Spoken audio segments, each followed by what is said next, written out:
За тэгэхээр юу болсон бэ гэхээр би та нарт ойлгомжтой байлгахын үүднээс зургаар зүгээр яг дүрс тэмдэгт ашиглаад ойлгуулъя. Ярахаас илүү бас ингээд зургаар ингээд гаргачихаар илүү ойлгомжтой байдгийг. Яагаад гэвэл энэ тайлбарлах жоо хүнд сэдв байгаад байна л та. За яг гоо ер нь бол 5-6 жилийн өмнөхөөс эхлэв л та. Ковид чинь яг 2020 онд хүчээ авчихсан тий. Тэгэхээр 2019 онд би яг ингээд илүү хүчтэй гүнзгий гэх юм уу далд ертөнцийг сонирхож судалж зүрх сэтгэл тэмүүлж эхэлсэн. Энэ бол яалтчгүй миний дотоод сүнснээс хийсэн дуудлагын дагуу ингээд явж байгаа шүү дээ. Тэгэхээр чин 6 жилийн өмнө гэхээр би 25 настайгаас л илүү судалж эхэлсэн юм. Тэрнээс өмнө болохоор өөрийнхөө туулал одоо бараг л нэг өсвөр насгүй боёо нэг жоохон өдрөө байгаа штэ. Тэгээд юм хүмүүс сайн мэдхгүй л төрөлж исэн үе. Тэгээд 25 настайгаас эхлээд боёо 2019 оноос за энэ юу болоод идэх юм бэ? Учир начир нь юу юм бэ? Би өөр нь хин юм бэ? Би хин юм бэ? Би яах гэж амьдраад байгаа юм бэ? Юу болоод байна? Миний амьдрал яагаад ийм байгаад байгаа юм бэ? Гэсэн бодол асуулт гүнзгий орж ирэх болсон. Тэгээд далд ертөнцийн тухай мэдлгүүд, мэдээллүүд илүү их сонирхол татсан. Тэгээ ерөөсөө нэвч шут ингээд судалгаа руу орчиж байгаа байхгүй. За хамгийн анхны туршлага 17 настайгаас бөөгийн түшээ хийсэн байхгүй. 17 настайгаас бөөгийн түшээ хийж үзээд за тэгээд бөө гэдэг чинь тэнгэрээс бууж байгаа онгод гэдэг ааш та улаач тэр онгод бууж байгаа онгод тэнгэрээс буудаг. Тэнгэрээс буудаг гэхээр би ерөөсөө шууд автоматар энэ талаар юу ч мэдгүй автоматар юу гэж ойлгосон гэхээр шууд гэгэрсэн юм байна. Бүр өндөр түвшний гэгэрсэн маш хүчтэй бүх юмыг мэддэг тийм зүйлийг онгод гэдэг юм. Тэгээ бууж ирч байгаа юм ингээ ойлгоцсон. За тэгээ тухайн үе зөндөө юм асуусан. Өвөө ер нь тэгээ дараа төрөл гэж юу гэдэг юм бэ? Хорхоо шавж хүн болдго юм уу? Яадаг юм? Үүлийн өр гэж юу юм уу? Ингээл ёстой 9 шид юм асуусан. Гэхдээ миний төршижсэн онгод миний энэ асуугаад байгаа одоо сониучрахаал тийм ээ хүүхэг чиг асуугаад энэ яадаг тэрний яадаг ингээд асуугаад байгаа асуултнуудад бүрэн дуран хариулт өгөхгүй байсан. Өгч чадахгүй мэдгүй дээ тэгээд аамаа эсвэл намайг ойлгохгүй гэдэг аамаа эсвэл тухайн үед өнгөж буугаад удаагүй байсан болохоор өөрийнхөө нөгөө бүрэн оюун санаагаар бууж чадахгүй хариулт хэлэхгүйсэн мэдгүй. Гэтэ би сүлд нуучрыг нь олсон л доо яагаад хариулт хэлэхгүйсэн. Тэгээ ингэж явсаар хагаад би чинь нөгөө маш эрчтэй түшээ хийгээл онгод тэнгэрүүтэй харьцаал эхнээснийхээ ганц хоёр юм сурж байгаа шүү дээ. За дахлаа ингэж застдаг юм байна. За өөр хэмжээстэйс ингэж ирдэг юм байна. За эдгээр чинь одоо биднийг харахгүй юмыг харддаг юм байна. Мэдэрдгүй юмыг мэдэрдэг юм байна. За ингээд мундаг юм хийдэг юм байна гэд ерөнхийдөө бол жоохон бишрэл хүндэтгэлийн сэтгэлээр хандчихсан байгаа байхгүй. Гэтэ ер нь бол би бүрэн дуран асуултын хариултыг ерөөсөө авч чадаагүй л дээ. Тухайн үед тэгж жагаад би өөрөө шилжээд хотод төр байж байгаад Эрдэнэт рүүгээ шилжээд сургууль ном оюутан ингээл замхраа явсан. За тэгээ замхарч явж туулж эний тэрэ болсоор гоод 2019 оноос эхлээд ерөнхийдөө илүү гүнзгий далд ертөнц рүү татагдах болсон юм аа. За тэгээд яасан бэ гэхээр олон юм судалсан. Эхний ээлжинд бол хайр гарыг судалж эхэлсэн. Яг л хайр гаргийн талын мэдээлэл надад илүү ойрхон байсан л та. Энэ бол хайр гаргийн тухай сэдв. За нисдэг хөлөг онгоц бусад өөр хэмжээсээ хайр гаргийнхан биднийг холоос удирддгийн биднээс оюун санааны хувьд өндөр түвшинд байдаг. Тэгээ санаанд оромгүй өндөр технологитой сансрын хөлгөөр дэлхий дээр ирдэг. Тэгээ тэрийг хүмүүс бид нар мэддэггүй. Биднийг аль хүн төрлөختөө үүсэх цаас эхлээд биднийг бүтээлцсэн. Тэгээ ингээ хайр гаргийнхан ч 9 шидийн ингээ царайтай байдаг юм аа. Бүгд хүн шиг байдаг юм аа. Эдгээр бол маш одоо өндөр хэмжээст байдаг оршинлууд юм аа. Тэгээд муу сайнаар бас ингээ ялгах систем аа. За ингээд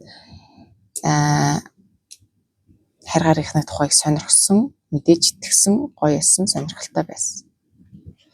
За тэгвэл энд бол бөөгийн сэдв орж ирсэн байхгүй юу? Дахиад нөгөө нэг дуустдаггүй бөө. Тэгсэн чи яасан гэсэн чинь Тэгвэл энд хайр гараг бод энэ бидний тэр өндөр дээд байгаа мундаг онгодууд чинь тэгвэл энийг мэддгүү юм уу? Яагаад эднэр ингээд ийм сүнслэг төвшин дэлхийн амьдралд нөлөөлөл ирээл буугаад хахад яагаад бидний тул бууж ирсэн онгодууд энэ хүмүүсийг мэдхгүй байгаа юм бэ гэсэн асуулт гарч ирсэн. Тэг хин үнэ яриад байна. Хайр гаргийнхан ч байдгүй юм шүү. Энэ бууж ирээд байгаанууд нь бууж ирээд байгаа болохоор энэ онгод өвгдөөц чинь жинхэнэ юм шүү. Тэгээ энэ хайр гаргийнхан ч харагдахгүй юм шүү. Нэг л их мэдээлэл зураг нь яваад байдаг. Хаанаа тийм ээ? Эсвэл эдгээр нь үнэхээр байгаад бидний өвгдөөц бууж ирж байгаа онгодууд эднэрийгээ мэддгүй юм шүү дээ гэсэн асуулт гарч ирэлээ бурхан минь. Зөндөө юм болсон. Энэ зөндөө олон мэдээлэл яваад байгаа байхгүй.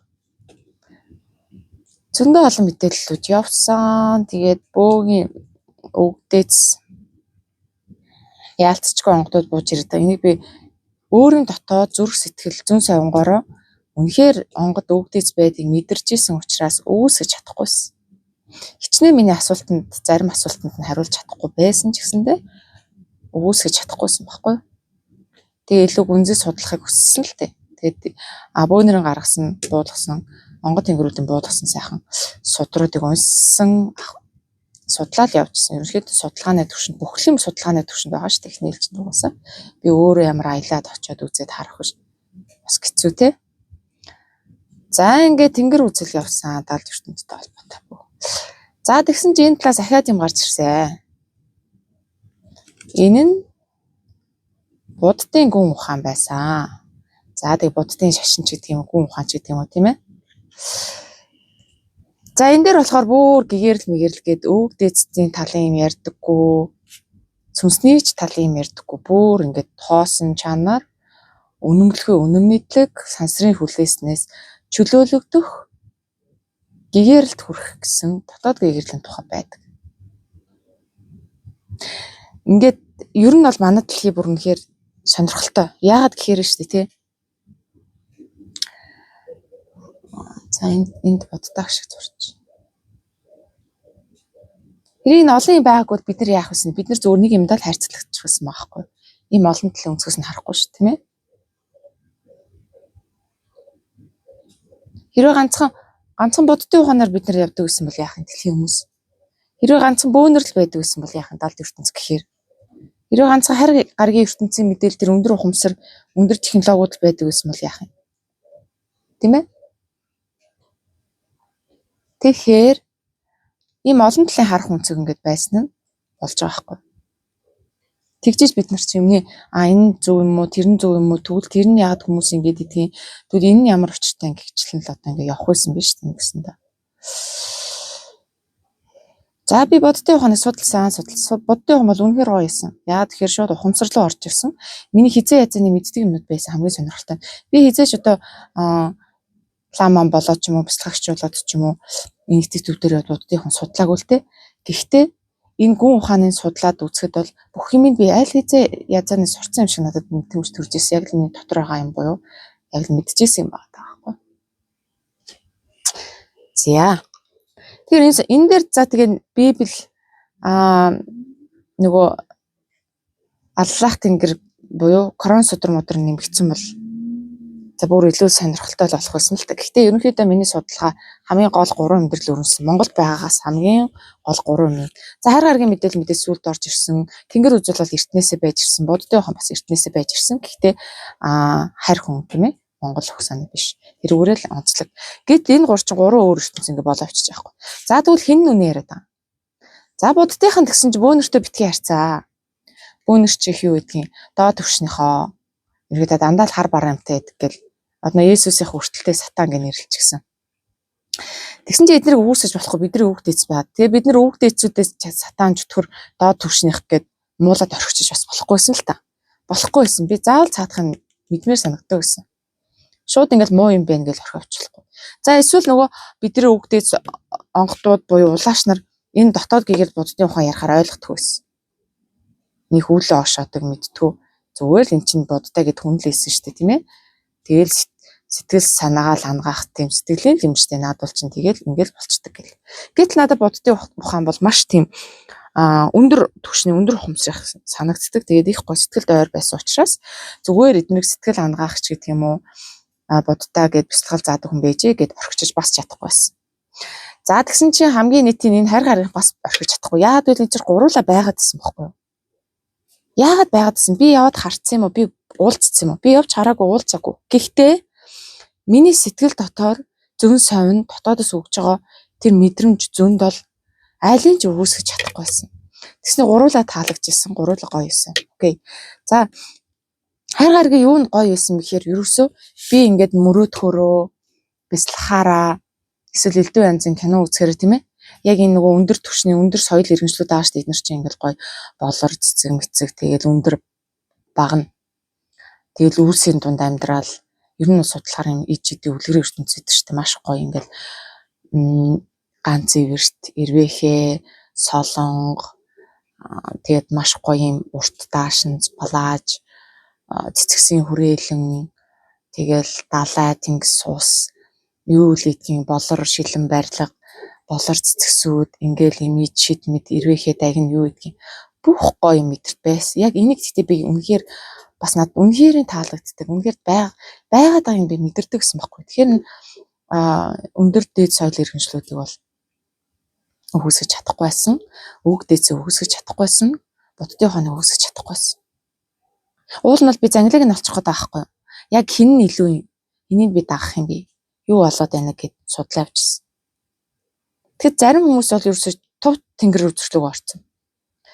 Зарим хүмүүс болохоор ялангуяа баруун Европын орныхон ийшээ юу Цахиусан тэнгэрийн жил нөгөө нэг оддын өвөр галактик гэдэг ийшээ орсон шүү дээ. Одоо монголчууд ингээд зарим нь орсон байхгүй. За тэгээд буддын гүн ухаан бол бүх одоо дорны бүх хүмүүс түлэн жишүүрэгддэг тийм ээ. Гоё маш том одоо бас хүрээлттэй шүү дээ. За тэгсэн чи яг үл энэ гурыг хооронд нь харьцуулшгүй юм байсан байхгүй. Ерөнхийдөө бидний амьдарч байгаа дэлхий яг холимог хуурах шиг байхгүй юу? Бидний амьдарч байгаа дэлхийд бол зөндөө олон янзын гарал үүсэлтэй сүнснүүд ирдэг, зөндөө олон янзын өвөгдөлтөө сүнснүүд ирдэг. Бидний дэлхий бол юунд ч баригддаггүй. Маш олон талын мэдээлэлтэй. Тийм учраас ийм олон зүйлс ингэ давхартаад ороод ирсэн. За тэгсэн чинь галактик хайр гарыг оддын ертөнцөөс ирсэн сүнснүүд дэлхий дээр төрөл авчиж байгаа. Тэнгүүт нөхөтүүд энэ байга газрынхаа юмыг чирээд ирчдэг. Энэ байга газрынхаа урлаг, соёл, хувцас, ухтгун, мэдлэг, ёс зайг одоо онцлог юу гэдгийг. Энэ хайр гараг буюу галактикийн үрс гэж ярьдаг тийм ээ. Эднэр чинь яалтчгүй байгаад байгаа байхгүй. Тэгэд мэдээч зөндөө судалж байгаа шүү дээ. Үний юм худлаа мөг л те. Яалтчгүй байгаад байгаа. Одоо би гэхдээ ямар нэстэг тав мав дээр нь очиж суудсан биш, үзсэн биш. Яг нөө нотлох баримт харуулах баримт алгал та та нар итгэнүү байна өөрсдөө. Би яг өөрийнхөө дотоод зөнгөөс мэдэрсэн харсан зүйлсүүдээ хэлж байгаа байхгүй юу. 19 оноос хойш гэхэр чинь 5-6 жил судалсан юмнуудаа л учир зүг нь олох гээд өдөр болгон хичээж мэрэж хэлсэн. Тэгээ тэр юмнууд хаана л юу хэлж байгаа. За энэ бол галактикийн зураг шүү заяа. За эднээс ингэ дэлхийд буугаад идэх юм, түгээгээд идэх юм, байгаад идэх юм байна. За тэнгүүд бидний ойрын энэ дэлхийдээ ойр тэнгэрүүд гэж яддаг байхгүй. Тэнгэр гэж юу хэмжээст орших нь шүү дээ. Өөр ертөнц захгүй тэнгэр гэдэг чинь. Дэлхийдээ ойрхон хэмжээст. За энэ манай дэлхий 3D хэмжээс болон 4D хэмжээс зэрэг оршиндог.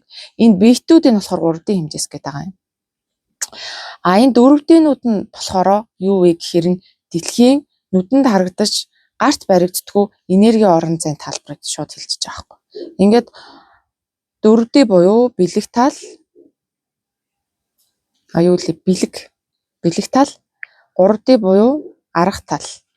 Ингээд энэ хоёр чинь хоёулаа шүтэн барилгатай, хоёулаа нэг нэгнээсээ холбоотой, салшгүй зүйлс энэ дэлхий дээр байгаамаа. Тэгэхээр бидний бодол, сэтгэл, аура бие 4D ертөнц рүү орчно. Махан бие маань 3 хэмжээст буюу 3D рүү орчдог. За тэгсэн чинь тэгвэл тэнгэрүүд буюу одоо яг дэлхийн дараагийн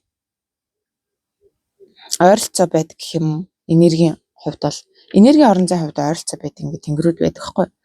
Энэ тэнгэрүүд бидний үг дээдс ингэ гарчдаг байхгүй ихэнх нь. За мэдээж бидний үг дээцэд галактикаас ирсэн сүнс байгаа юу? Байгаа. Буддын тэнгэрээс ирсэн, буддын ухаанаар ингээд хөгжсөн эсвэл буддын тэнгэр рүү явцсан байгаа.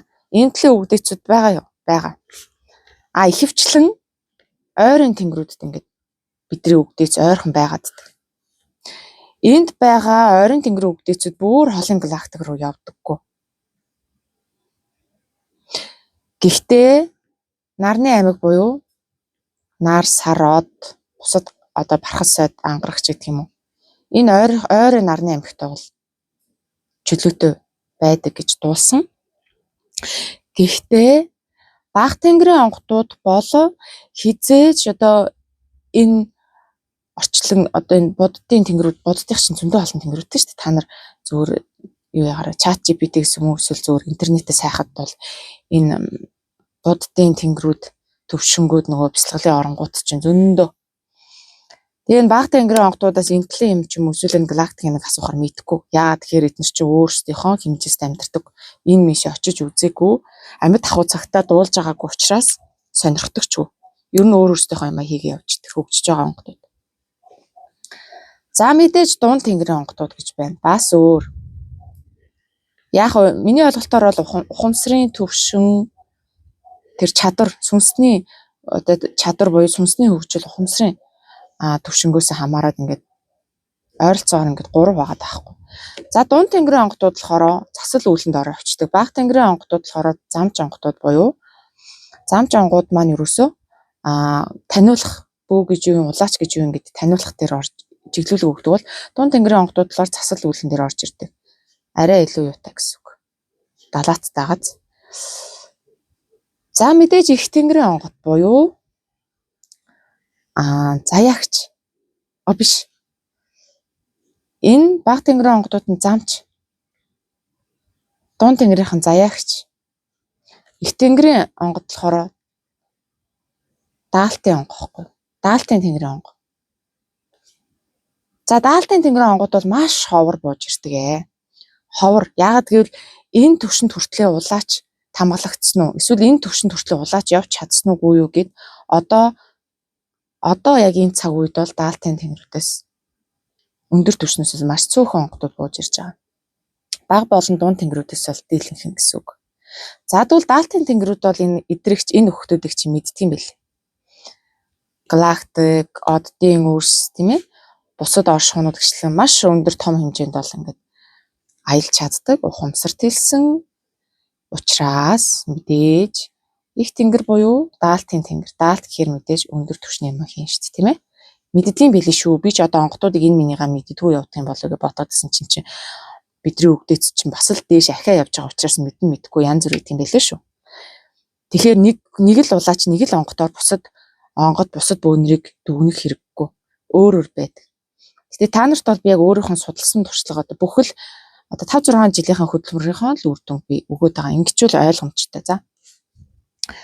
За тэгсэн чинь буддын тэнгэрүүд нь бас хэмжээс ертөнцүүд. Энэ болгонд нь амьдрал оршихуунууд байдаг. Тэрийгэ тэнгэр гэдэг байгаа байхгүй. Энэ галактик дотор ч олон хэмжээс ертөнцүүд бас байгаа. Тоо томшгүй тийм ээ. Бүгдийн судлан гэвэл одоо нас хүрэхгүй. За буддын тэнгэрүүд бол угаасаа чат GPT-гээс буддын тэнгэр схем хүснэх зургийг гаргаад өгч чадна. Одоо яадгийн хамгийн ойрынх нь ямар дива гэдэг чинь тэнгэр юм билээ шүү дээ. Ямар дива мэва гэл эхлэн яг дэлхийгээс яг дээдлийн тэнгэр дараг нэг яг уу багцлаанд бол ийм л юм билээ. Хүсэлт орчлон одоо ингээд ерөнхий юмнуудад дотроо зөндөө олон ингээд тэнгэр хэмжээсүүд тааш шүү дээ. Очдог ертөнцүүд таах байхгүй. Тэгээд хүсэлт бус орчлон дүрс тосон дүрс үгүй орчлон гэл ерөөсөө ингээд цэвэр ухамсараараа ч юм уу цэвэр гэрэл хэлбэрээр оршдог ч юм уу те зарим тэнгэрүүд нь бол асар их хэд баялаг жаргал таашаал гэдэг бол заримд нь дандаа гэгэрлийн ном сурдаг тэнгэрүүд ч юм уу ингээд байгаа. Гэхдээ яг бид нар хүсвэл ийш очиж болно шүү дээ. Үнэхээр таньж мэдээд ухамсараа хөгжүүлээд таньж мэдээ сэрчих юм бол би өгдөөцийнхаа энэ ойрын тэнгэрүүд рүү очих юм уу? Магадгүй энэчээс ирсэн сүнс ээж магадгүй шүү дээ, тийм ээ? Эсвэл би буддын тэнгэр рүү очих юм. Магадгүй би энэ будны тэнгэрээс ирсэн сүнс гэж магадгүй ш. Тэнгүүтээ эренгүүтээ лам болчдөг ч юм уу. Буддын ухаан, гүн ухаан ч болцсон байдаг ч юм уу тий. Монгол хүн болж төрөө. За тэгвэл сүүлийн үед энэ галактикийн оддын өрс их төрж байгаа. Сүүлийн үед бол энэ яг л дэлхий дараагийн ухамсарт хэмжээс рүү буюу дараагийн өндөр ухамсар хэмжээс рүү орохын тулд оддын өрс биднэрт туслахаар ирж байгаа тийм ээ. Ажилдаа ирж байгаа шүү дээ. За тэгэхээр алийг ч үүсгэж болохгүй.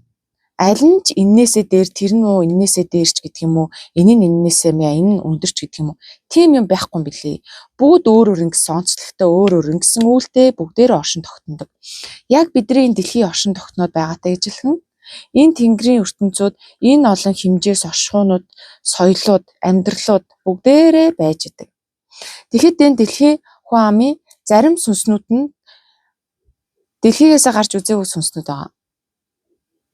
Өөрөөр хэлбэл магадгүй нарын ээжигээс төрсэн сүнс байлаа. Нарын ээжигээс шинээр ингээд сүнс төрлөө. Тэгсэн чинь хамгийн анхны төрөлтөө энэ дэлхий дээр нэг эстэн болж дөрөв дараа нь ургамал болоод дараа нь амтан болоод дараа нь хүн болоод дараа нь энэ өвгдөөцсөн тийм ээ. Ойрын ингээд баг тэнгэрийн онгод болдог ч юм ингээд өссөн явцсан сүнснүүд байгаа. Эсвэл аль үжээ бүр ингээд хөгжлөө авчихсан өөр галактикт өөр хэмжээсэд хөгжлөө авчихсан өөр одноос ирсэн сүнснүүд ирж байгаа. Эднэр мэдээж бие орхихоор гэртээ очино, сүнснийхаа гэрт очино.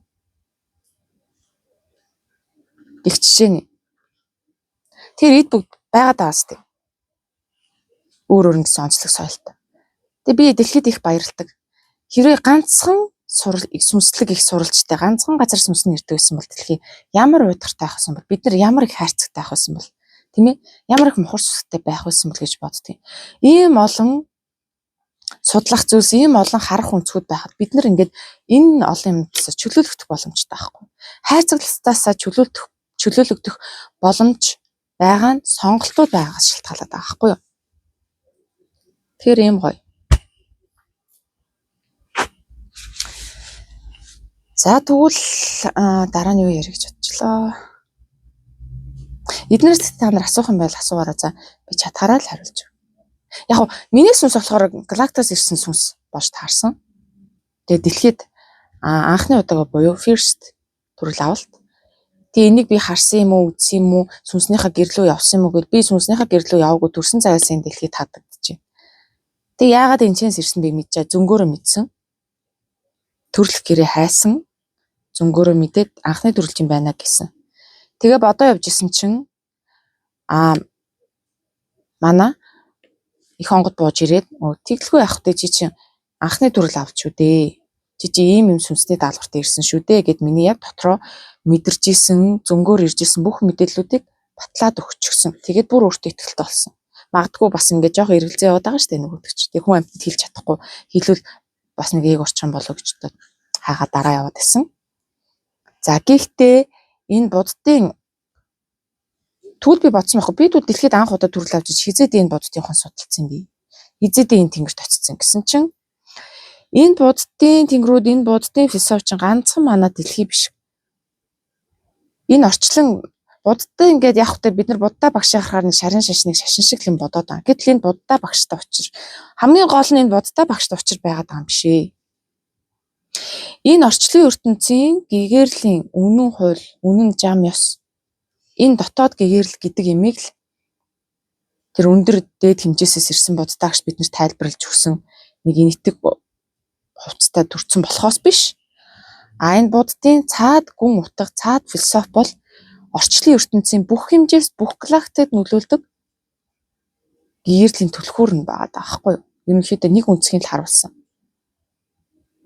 Одоо энэ болгон ч орчлын ертөнцийн нэг үнцгүүд нэг юунууд тахгүй юу?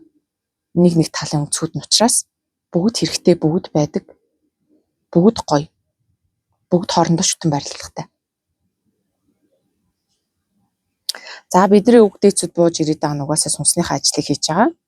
Өөрсдөө ингэсэн бас нэг дэвших тэнгэрүүдтэй зэрэг дэвтэй, буддын ухаандас тэнгэрүүд нь дэвших зэрэг дэвтэй ингээд жижигээсээ том хүртэл ингээд онцлогоор тэнгэрүүд ингээд үсэг чиглэлтэй ингээд явцсан байдаг. Тэгээ нарийн судлах юм бол зөндөө юм бид юм лээ. Толгой гашталтал яас судалсан. За тэгээ нэг иймэрхүү. За тэгтэл байж тий. Энэ ойрын тэнгэрээс ирсэн ч юм уу дэлхий дээр анх төрлөө авсан сүнснүүд. Энэ галактикаас ирсэн сүнснүүд хоёр чинь тэнгэр газар шиг ялгаатай юм байна. Яасан бах нь сүнсний туршлага нь өөр. Одоо энэ дээр зорж өг. За галактикаас ирсэн суперстар сүнс. Star seed буюу оддын өөр. Галактикаас ирсэн сүнс таах нь шүү дээ. За тэгвэл дэлхий болон дэлхийн ойрын тэнгэрээс холдож үзээгүй онгодын сүнс ч юм уу эсвэл хүний сүнс. Энэ хоёр чинь сүнсний туршлагууд нь өөр болохоор зан ааш орчлон ертөнцийг харах өнцгүүд нь өөр. За тэгвэл дэлхийн сүнснүүд ямар гэдгийг. Дэлхийдээ ойрын тэнгэр буюу тэр өвгдээцийн ойрхны тэр өвгдээц ойрын тэнгэрүүдээс ирсэн сүнс ямар гэдгийг бэ гэвэл их дайчин ядрахыг мэддгүү. Тэгээд юу гэдэг юм бэл. Нэг юм хөрхийн хамтад маш их ингээд юм дэлхийч өөрсдөө дандаа л юм алаан тулаан даймаатай тэгэл их зовлон үзүүлчихдэг шүү дээ. Тэгэхээр ерөнхийдөө дэлхийдээ ойрхон дэлхийн уугуулч гэдэг юм уу те дэлхийдээ ойрхон хэмжээсүүдтэй холбоотой тэрнээсээ өөр ингээд газрын туршлагагүй өөр хэмжээсийн туршлагагүй сүнснүүд чинь хөрхийн хал үзээр хагаад юм амьдралын маш их туршлагатай сэргэлэн тэгээд бие даах чадвар сайн юу юм бэл хүчтэй гэх юм уу хүч тэнхээтэй энэ нэг юуг л хийчдэг те дайман болоо шууд хамгийн түрүүнд явж идэг ч юм тиймэрхүү надад шал өөрлөлтөө тэгээд гоё юмнууд нь тийм сөрөг сул талууд ч байгаа л да сул талууд нь болохоор арай их тэрхий 3 хэмжээст буюу материалын тал руугаа хитрхи орчоод байдаг 3 хэмжээс рүүгээ илүү ихтгэл үнэмшилтэй 3 хэмжээстэй илүү ингээд орчоод идэг. Энэ нь болохоор тийм материалын үзэлч гэдэг юм уу? Одоо тэгэл ов мэх зайлч гэдэг юм уу тийм юм ихтэй. За тэгвэл галактикийн Star Seed сүнс ямар байдг вэ гэхээр хөөрхийн амтд юу? Ов зайл юу ч байхгүй гинэ. Тэгээ юучлал юуч хуурах боломжтой. Сул талын яриад байгаа шүү. Тэгэд арган амьдралын боловсрал ахгүй. Одоо тийм яаж амьд үлдэх үү, яаж энэ хүний арга ивэг болох уу, яаж мөнгө төгрөг болох уу, яаж одоо нааш нь цааш нь болох уу гэсэн юм энэ дэлхий дээр ерөнхийдөө хэрэгжиж идэг амьдралын арга ухаан байхгүй. Тэгээ тэрнээсээ болоод их алддаг. Тэгээд гинэ хонгор тэг хитрхи сайхан сэтгэлтэй хөөрхий. Угаасаа ятын тэр галактик буюу оддын амьдралд чинь тийм хал үзүүлээд тах юм байхгүй шүү дээ. Дандаа л нөгөө өндөр түвшний сүнслэг ухамсар бүтээлүүд л байдаг тийм ээ. Учираас энэ дэлхийн амьдралтай харьцуулшгүй юм байгаад байгаа шүү дээ. Тэгэхээр чи юм туршлага байхгүй энэ дэлхийн 3D ямар ч туршлага байхгүй. Тэгээ эмзэг аргагүй ийм хатуу газар буугаад ирэхээр эмзэг санагдана. Өөрсийнх нь одныг ирнэ болохоор гоё байгаа юм чи тийм ээ. Дэваачин шиг л байгаа юм чи. За сул тал нэг иймэрхүү. Тэг өөрхий.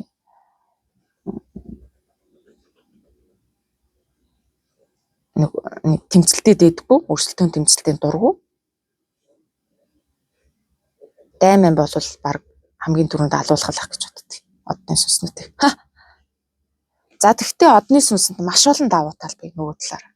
Юу вэ гэхээр оддын сүнснүүд болцлгүй хайрыг аль хэдийнэ сурцсан байдаг. Тэгээ оюун бодол буюу энергийн түвшинд өвлийг гарамгаа эзэмссэн байдаг. Оюун бодлороо дотоод сүнснийхээ ухамсараар олон зүйлийг бэлэг тал дээр бүтээх чадвартай. Дээрээс нь урлагийн маш өндөр нарийн мэдрэмжтэй. Яагаад гэвэл оддын ертөнцүүд маш өндөр бүтээлч. Байнгын бүтээл явагдчихэдэг тэнд. Тэгээд маш их болцлгүй хайр, сайхан сэтгэл, гоо сайхан, чин сэтгэл, үнэнч байдал, хуурмаггүй цан гээд маш олон давуу талтай. Тийм учраас оддын сүнснүүд одоо дэлхийд тийм болох гээд байна гэд өөрсдийнхөө амьдралын туршлагыг зааж өгөхгүй дэлхийд төрөл аваад байгаа байхгүй. За тэгээ ерөнхийд нь бол цаашаа ингээд нарийн түвшинд нь задлал зөндөө юм байгаа л та. Тэгээ ерөнхийд нь би та нарт ерөнхий ойлголтыг өгөх гээд ингээд байгаа байхгүй. За тэгвэл та нар цансрын хүрднээс чөлөөлөгднөө. Гэгээр нь гэдэг юу болохыг одоо хэлж өгье. За тэгээ тэр мундаг хоосон чанар ярьдаг буддын ухаантнууд миний намайг алгасчаарэ. Ерөнхийдөө намайг ийм ярихаар юу гэдэг вэ гэхээр чи одоо энэ хоосон чанарын түвшнийг одоо ойлгох болоогүй. эн чинь бүр ингээд хэдэн жил бясалгаж яадаг ч гэнэ бурхан минь. Их өндөр түвшний ойлголт чам шиг хүүхэд бол энийг мэдчихгүй ойлгохгүй гэж ерөнхийдөө нэг баггүй дайралтууд ирж исэн учраас тэр нөхдүүд нь бол алгасчаарэ гэж хэлээ. Гэхдээ би та нарт хэлнэ. Яг тэгвэл угаасаа хэлэх нь миний сүнсний ажил учраас. За тэгвэл сансар гэж юу юм бэ? Сансар гэдэг чинь энэ олон хэмжээс ертөнцүүд, энэ олон галактик ертөнцүүд чинь баггүй юу? Хэмжээс ертөнцүүдийг та нар бод. Маш олон хэмжээс ертөнцүүд байдаг.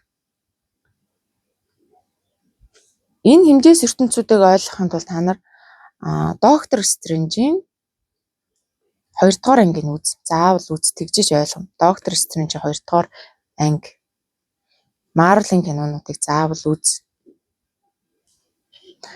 За тэгээ доктор Стрэнжийн 2 дугаар анги дээр угаасаа хэмжээс ертөнцүүд байдаг. Маш олон амьдралууд байдаг. Хэмжээс ертөнц болгон өөр ингэсэн хууль дүрм, өөрсдийн гэсэн ахуй соёл, өөрсдийн гэсэн амьдралын хэв маяг, өөрсдийн гэсэн ухамсарын төвшин, өөрсдийн гэсэн аж байдал, эргэн тойрных нь юмнууд шал өөрөөр харагддаг гэсэн. Хязгааргүй олон хэмжээс ертөнцүүд буюу тэнгэрүүд, хязгааргүй олон галактик, ай сав, тоо томшгүй олон гариг ертөнц, тоо томшгүй олон тэнгэрийн ертөнцүүд байгаа. Бүгд хоорондоо шүтэн барилдлагатай холбогдож болдог гэсэн үг. За бүгдэнд нь бүх галактик ертөнцүүдэд гэгэрлийн хууль буюу үнэмлэхүй үнний хууль буюу энергийн хууль үйлчилдэг гэхдээ тэр өөрөөр бид нар огтлцдаг байна. За тэгэхээр энэ олонууд чинь бүгдээр ингийн сансар гэж нэрлэлсэн байхгүй юу? Сансрын хүрд буюу нэг хэмжээсээс нөгөө хэмжээс рүү шилжиж нэгэнд төрсөн бол үхээд дахиад төрдөг. Эсвэл ухамсар сүнсэн биеэрээ өөр хэмжээсээс өөр хэмжээс рүү, өөр тэнгэрээс өөр тэнгэр рүү, өөр гариг ертөнц, өөр гариг ертөнц рүү гэдээ ерөөсөө л энэ өрөө хэсэд яваад байхгүй юу? Нэг өрөөс нэг өрөө, нэг өрөөс нэг өрөө, нэг өрөөс нэг өрөө. Ингээд хийсээ яваад байна. Энд чинээс ингээд бүрэн дүүрэн чөлөөлөгдөж хоосонд орохгүй байна гэдэг чинь сансартаа л эргэлдээд ин гэсэн үг. Тэр гой диважин шиг газар ч байна хамаагүй тийм ээ. Тэр гой өндөр ухамсартай гой зовлонгүй газар ч байсан хамаагүй. Бүгд сансрын ертөнд орчдөг. Хорвоо ертөнц буюу орчлын ертөнц. Сансар буюу самсара. За тэгвэл энэ бүгд чи хаанаас үүссэн? Энэ бүгд хоосон буюу тунгалаг ухамсараас бүтсэн. За миний ойлголтоор бол ийм байсан. Ухамсар өөрөө юу ч байхгүй. Ухамсар хизээж баригдахгүй, харагдахгүй өөрөө юу ч биш. Хоосон. За тэгтэл түүнээс энерги үүссэн. Энерги. За тэгвэл энергиэс бүх юм үүссэн. Энергиэс амьтан ч үүссэн, ургамалч үүссэн, гаригч үүссэн, хэмжээс үдч үүссэн орчлын ертөнц буюу сансарт сэржигтэй үүссэн гэж ойлгож байна. За тэгвэл энэ ухамсар буюу хайгаад ирээд олохгүй юм бид нар дотоод бид нар уусаа сүнстэй л бол тань дотор ухамсарч байгаа. Тэгвэл тэр тунгалаг ухамсар руу очиж тэрийг мэдэрчиж энийг ойлгоно. Үгээр хэлж үзгээр биччихгүй, зургаар зуршгүй тийм зүйл байгаа. Тэгвэл энэ олон сансар буюу энэ олон хэмжээс ертөнц, энэ олон гариг, энэ олон бужигнаан өмнө дундаас бид нар гарах юм байна. Гэтэ энэ бол жамаар болно шүү. Та нар би одоо гэгээр одоо энэ сансраас гар гэж хэлээд байгаа юм биш. Эн чинь зүгээр жамаар л болдог процесс ахгүй юу? Дэлхийгээд гариг үүснэ, дэлхий яванда нар болно. Нар тэгээд харвдаг. Тийм ээ? Харваад задраад байхгүй болдог. Дахиад чулуулаг үүснэ, дахиад тоосончр үүснэ, дахиад гариг үүснэ, дахиад нар болно. Дахиад харвна гихчлэн бүх юм ингээд энергийн хуулийн жамын дагавар болдог. Тэгвэл сүнсний гэгэрэл гэдэг юм чинь жамынхаа дагав болвол их зүгээр. Тэгэхгүй юу бол одоо энэ орчлын ертөнцөө хай энэ сансрын хүлээснээс гар сансарч их балиар муухай юм байна гэж хэлэхгүй. Сансар бол мэдээж гайхамшигтай. Ийм олон ертөнц, ийм олон гой дурсамж, ийм олон гой хүсэл тэмүүлэл, ийм олон гой хэмжээс ертөнцүүдийг яаж хэрхэн муухай гэж хэлж зүрхлэх вэ тийм ээ. Тэгээ угаасаа энэ болгодыг чи үзээд ханаад ирэхээр сүнс өөр хөгшин сүнс болонгуудаа ерөнхийдөө их ухамсар буюу одоо нэг сансраас чөлөөлөгдөд Энэ хоос орон зай руу орно гэсэн үг байхгүй. Энэ бөөн бужигнаан дундаас ингээд өчнөө тоо томшгүй олон төрөл аваач гэдэг юм уу? Олон сая жива жил амьдарч байгаа ч гэдэг юм уу? Тэгэд ингээ юм сураад ухамсар тэлээд ирнэ. Ухамсар тэлээд ирэхээр хайрцагнаас гардаг. Хайрцаг гэдэг нь юу юм бэ? Хайрцаг бол итгэл үнэмшил. Хайрцаг бол үзэл, ёс суртахуун, буруу, муу, сайн, зөв болно болохгүй гэсэн бидний итгэл үнэмшил, бидний тархид ойлголтод суулгаж өгсөн зүйл ингэж болно, ингэж болохгүй, ингэх ёстой, ингэх хэрэггүй, энэ нь сайн, энэ нь буруу, энэ нь зөв гэсэн бүх ойлголтууд, бүх ухаалтгуунууд буюу бүх мэдлэгүүд хайрцаг. Тэгвэл энэ хайрцгийг задлж гарна. Энэ маш олон тоо томшгүй олон хайрцаг байгаа. Ялангуяа бид нар аль ертөнцид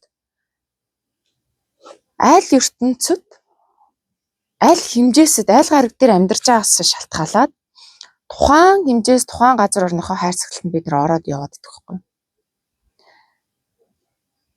Тэгээд сансартай эргэлдээд идэг. За тэгвэл энэ бүх хайрцаг, энэ бүх ойлголт, энэ бүх мэдлэг энэ бүгдээсээ нэг нэгээр нь хайрцагнаас гарч явсаар хагаад ямар ч уяас хүлээсгүй болсоор нь багаад ямар ч одоо хайрцаглагдах айх уягдах зүйлгүй болж явсаар нь багаад хоосон чанартай буюу цэвэр ухамсарынхаа түвшинд хүрч байгаа. Ерөөсөө эн чинь жамаараа болдог зүйл ахгүй. Битгий нэг тархиар хүчил тийм ээ. Битгий гэгэрчүүл гой болно гэж яв. Эн чинь зүгээр жамын үзэгдэл энэ хөтөө. Жамын л үзэгдэл ахгүй юу? Тэгээд магадгүй энэ хоосон ухамсараас ахаад инээр ахаад сансар оцхгүй гэдэг. Ингээд ерөнхийдөө эн чинь эргэлтийн тогтолцоотой мөнхийн хөдөлгөөнтэй байж энэ огторгуу ертөнц энэ ухамсар одоо юу гэдэг юм? Бүх зүйл чинь ингэж байгаад байгаа байхгүй юу? Байгаад байгаа юм. Энэ жамаараа болж байгаа процесс болохоос ш сансар муухай гэгэрх ёстой гэдэг ч юм уу те. Ийм биш. Гэгэрхээрээ ухамсар хөгчөөрөө мундаг лаг болчтой гэстэй гайхамшигтай шүтгтэн гэж боддог бол эн чинь бас биш. Энэ зүгээр жамаараа явж байгаа зүгээр процесс юм байна. Түүнээс биш гэгэрээд хоосоо оршихуд хүрчүүл тийм ээ. Энэ тунгалаг ухамсартай хүрээд ямар ч уяа хүлээсгүй үнэмлэхүй эрх чөлөө буюу маш өндөр түвшинд хүрлээч гэсэндээ дараагийнхаа эргэлтийн тогтолцоонд ер нь орхол боддог л байхгүй юу. Гэхдээ хов хоосон тэгээд яах юм бэ тийм ээ? Хов хоосон тэгэл хов хоосон шүү дээ. Энэ хов хоосонд хэн таныг шүтэх юм? Хэн таныг магтах юм? Хин таныг гэгэршлэгээд алга таших юм. Энэ ч үгүй. Зүгээр л эн чинь процесс л гэдэг байхгүй юу. Тэгээ иймэрхүү юмд ингээд нөхдүүд амьдраад байгаа маа. Тэгэхгүй бид нарт бас маш их хайрцагуд байдаг.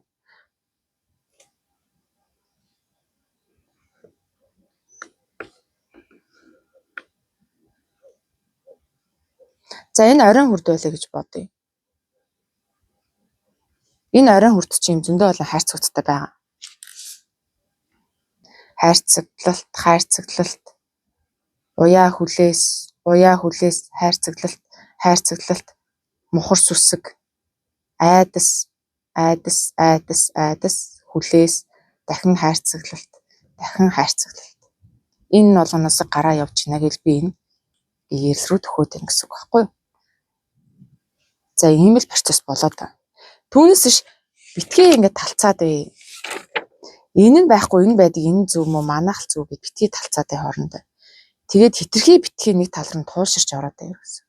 Нэг буддынхаар явахаар тэрэндээ хайрцаглагтай туулширчдаг. Нэг тэнгэр үзэл гэхээр өвгдөөцтэй хайрцаглалцдаг. Нэг галактик орчлын ертөнд гэхээр эндээ хайрцаглагтай гацчдаг. Битгий тийм бай. Аль нь ч битгий хайрцаглалт.